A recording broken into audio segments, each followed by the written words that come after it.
ہم جب رشتہ کرنے لگتے ہیں تو لڑکے والے کو خود کہتے ہیں کہ میں نے کار بھی دینی ہے، لڑکے کی والدہ کو ہم لوگ بالیاں بھی ڈالیں گے۔ یہ سارے جھوٹ کی بنیادیں خود قائم کرتے ہیں۔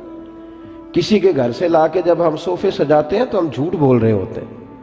جب کسی کے برتن لا کے اپنے گھر میں استعمال کر رہے ہوتے ہیں تو ہم دوسروں کو وہ دکھا رہے ہوتے ہیں جو ہم ہیں نہیں۔ جھوٹ اتنی تیزی سے پھیلا ہے کہ اب کوئی جھوٹ کے معاشرے میں سچ کا پرچار کرنے نکلتا ہے تو لوگ اس پر بھی اعتبار ذرا تھوڑا کرتے ہیں۔ اس قدر زیادہ عام ہو گیا۔ اللہ تعالیٰ اب سب کو مدینے کی زیارت نصیب کرے۔ یار آمین تو کہہ دیں۔ اللہ مدینے لے جائے، حضور کی جالیوں پہ، ریاض الجنہ میں نبی پاک کی جالیوں پہ جو کلمہ لکھا ہے وہ پتہ کیا لکھا ہے؟ لا الہ الا اللہ المالک الحق المبین محمد الرسول اللہ صادق الوعد الامین۔ یہ کلمہ لکھا ہے آج بھی حضور کی جالیوں پر کہ محمد اللہ کے رسول ہیں جو اپنی بات کے سچے ہیں اور اپنے وعدوں کے پکے ہیں، جو صادق اور امین ہے، کھری بات، سچی بات، دیانتداری کی بات، دو ٹوک۔ حضور سچ بولتے تھے، سچ کا درس دیتے تھے اور سچ کی حفاظت فرماتے تھے۔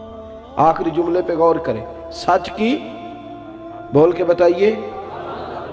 ہمارے ہاں ویسے ہی کوئی کرامت کسی ہاں سے چھو کے گزر جائے نا، ویسے ہی تو پیر صاحب اپنے کھاتے میں ڈال لیتے ہیں۔ بہت سارے لوگوں نے غوث پاک کی کرامتیں چھپا کے اپنے کھاتے میں ڈال لی، شوق ہی بڑا ہے، حالانکہ کرامت کوئی کمال تو نہیں، صوفیات اس کو کمال ہی شمار نہیں کرتے، لیکن ایسے ہی کو گزر جائے نا کہیں سے چھو کے تو لوگ اپنے کھاتے میں ڈال لیتے ہیں، کمپنی کی مشہوری کے لیے اسے پیش کرتے ہیں۔ جڑے محرم راز حقیقت دے او تے راز حقیقت کھول دے نہیں، اے جنہ ویکھیا نہیں او کرن گلاں، جنہ ویکھ لے آؤ تے بول دے ہی نہیں۔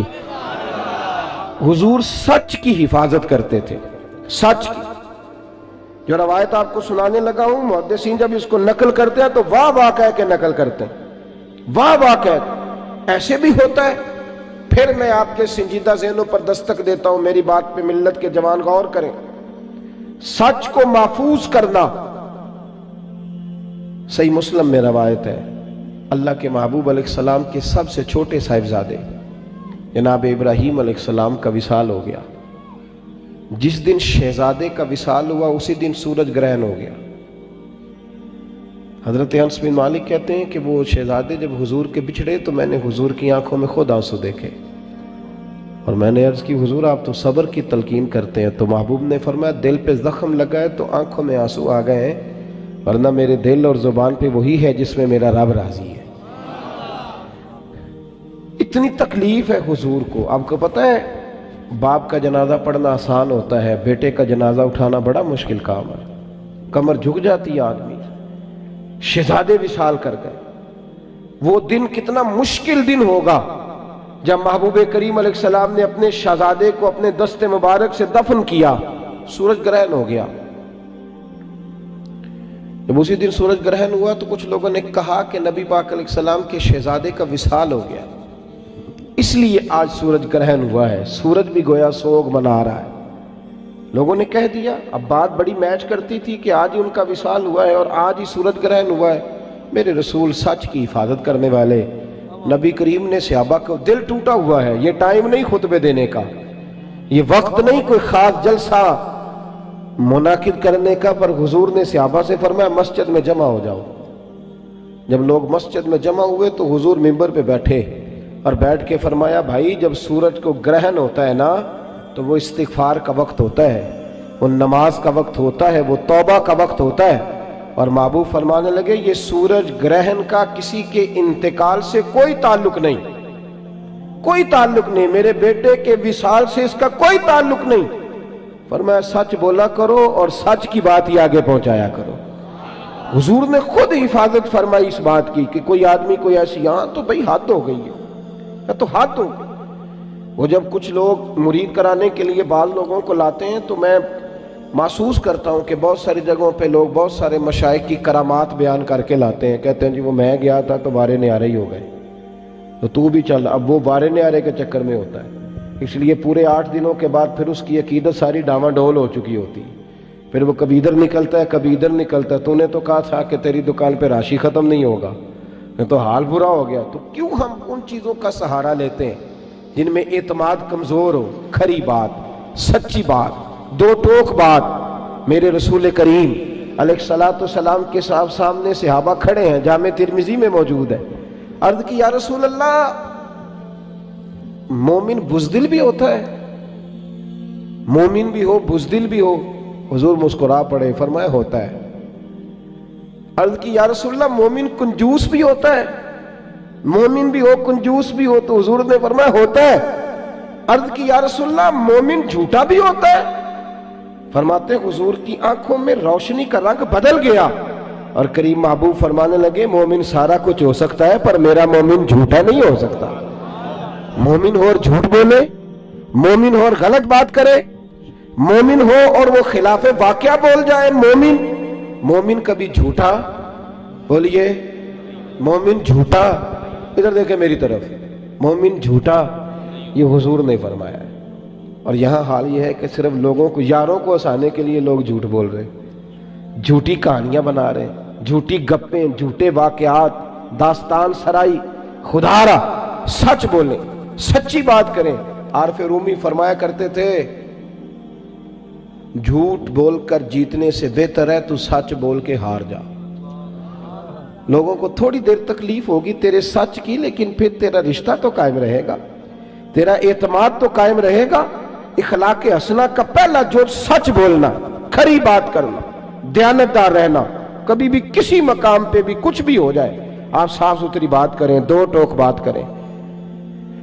صحیح ستہ میں روایت موجود ہے، حضور صلی اللہ علیہ وسلم جب بدر کے لیے تشریف لے کر کے گئے تو 2 جرنیل قسم کے صحابہ، گھوڑ سوار، تیر انداز، پیچھے رہ گئے.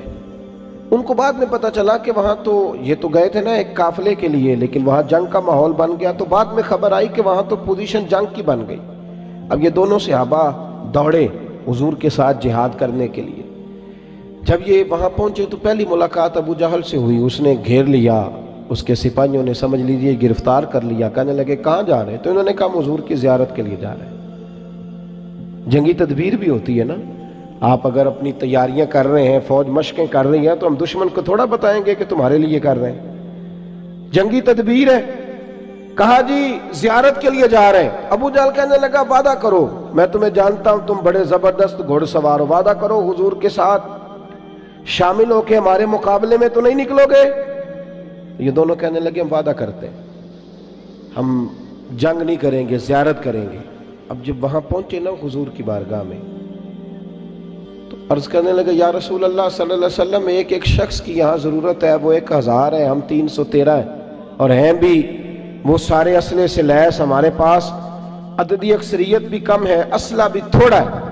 یا رسول اللہ صلی اللہ علیہ وسلم، جب ہم آ رہے تھے تو ابو جہل ملا تھا رستے میں، اس نے ہمیں روک لیا، روک کر کے کہنے لگا کہ تم جنگ لڑنے جا رہے ہو. تو حضور ہم نے کہا نہیں، ہم تو زیارت کے لیے جا رہے ہیں، ملاقات کے لیے جا رہے ہیں. اور حضور یہ تو جنگی تدبیر تھی، جب میں بات کرتا ہوں تو اپنے لفظوں میں کرتا ہوں نا، اور جب آپ بات کرتے ہیں تو اپنے لفظوں میں. اپنے لفظوں میں حضور ہم نے کوئی رکنا تھوڑی ہے، ہم تو آئے ہیں جہاد کی نیت سے، وہ تو ہم نے جنگی تدبیر کی. اس کو یہ کہا، کہتے ہم نے اپنے لفظوں میں بات کی پر حضور خاموش رہے. عرض کی یا رسول اللہ کچھ فرمایا نہیں؟ تو نبی پاک کہنے لگے نہیں بھئی تم نہیں جنگ لڑ سکتے. اللہ کرے آپ کو سمجھ آئے. کہا آپ نہیں جنگ لڑ سکتے. یا رسول اللہ کیوں؟ فرمایا تم وعدہ کر کے آئے ہو. اور کنز المال میں یہ جملے موجود ہیں. ایک صحابی نے کہا حضور وعدہ تو کافر کے ساتھ کیا ہے. تو محبوب فرمانے لگے خاموش ہو جاؤ، وعدہ کافر سے کیا ہے، کیا تو ایک مومن نے ہے نا، اور مومن کبھی جھوٹا. دیکھیں نا عجیب چکر ہے نا. مومن کہتا ہے جی نہیں جی مجھے یہ سودا جی پڑتا ہی 10,000 میں ہے، اور پھر 4,500 کا بیچ دیتا ہے. بھئی آپ کل تو کچھ اور کہہ رہے تھے، آج آپ کچھ اور کہہ رہے ہیں. مومن ہو جھوٹ بولے، غلط بات کرے، دروغ گوئی سے مظاہرہ کرے. اور اس قدر زیادہ اب تو لوگوں نے جھوٹ بولنے کا طریقہ سیکھا ہے. نام بدلا ہے، کہتے ہیں جی میں نے بہانہ کر دیا تھا. اور بھئی تو صاف کہہ میں نے جھوٹ بولا تھا، تو صاف بات کر. جھوٹ سکھایا جاتا ہے، ٹریننگ ہوتی ہے. صبح جب سیل مینوں کو ٹرین کیا جاتا ہے تو مالک بتاتا ہے تم نے آنے والے کو شیشے میں کیسے اتارنا ہے. یاد رکھو میرے رسول کریم علیہ السلام کے جملے حقیقتوں کے قریب حضور نے فرمایا میں یہ نہیں کہتا کہ تم جھوٹ بول کے مال بیچو گے تو تمہارا مال نہیں بکے گا، یہ نہیں کہتا. فرمایا جھوٹ بول کے مال بیچو گے تو مال تو بک جائے گا. توجہ کریں میری بات پہ کیا عرض کر رہا ہوں.